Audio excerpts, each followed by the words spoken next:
Natural dyeing উল ফাইবারের এটা part 2 আজকে হচ্ছে।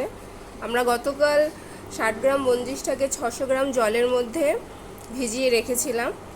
আজকে সেই ভেজানো বনজিসটাকে আরও 600 গ্রাম জল দিয়ে ওটাকে ফোটানো হয় 80 ডিগ্রি টেম্পারেচারে 1 ঘন্টার মতো। 1 ঘন্টা ওটাকে ফোটানোর পর ওটার সাথে আরও এটা অফ করে দেওয়া হয় তারপর, রাইট? তো 1 ঘন্টা ফোটানোর পর তারপর ওর মধ্যে আরও 1200 জল মেশানো হয় এবং সেই মঞ্জিসটার মিশ্রণটিকে কি হয়, ছাঁকা হয়, কাপড় দিয়ে ওটাকে ছেঁকে নেওয়া হয়। ছেঁকে নেওয়ার পর সেটা জল গিয়ে দাঁড়ায় 1600 ml।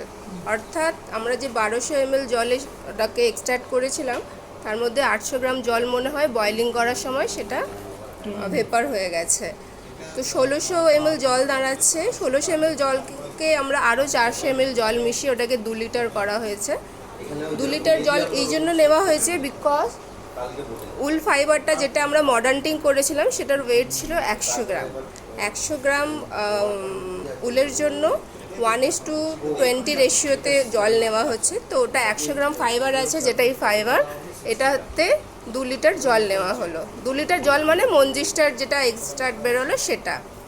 এরপর ওই জলটার মধ্যে আমরা 20 গ্রাম সোডিয়াম সালফেট মেশানো হয়েছে আগে।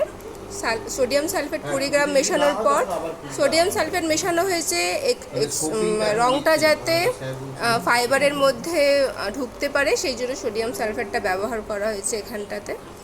এখন এই মিশ্রণটিকে এর মধ্যে 100 গ্রাম মডার্নিং ফাইবারটাও অ্যাড করা হয়েছে এবং এটাকে এখন 30 মিনিট বয়েল করা হচ্ছে 80 ডিগ্রি থেকে 90 ডিগ্রি টেম্পারেচারের মধ্যে। 30 মিনিট রাখার পর এটাকে তারপরে ঠান্ডা জলে 2-3 বার ধুয়ে নিতে হবে। এটাকে শোপিং প্রসেসও বলা হচ্ছে।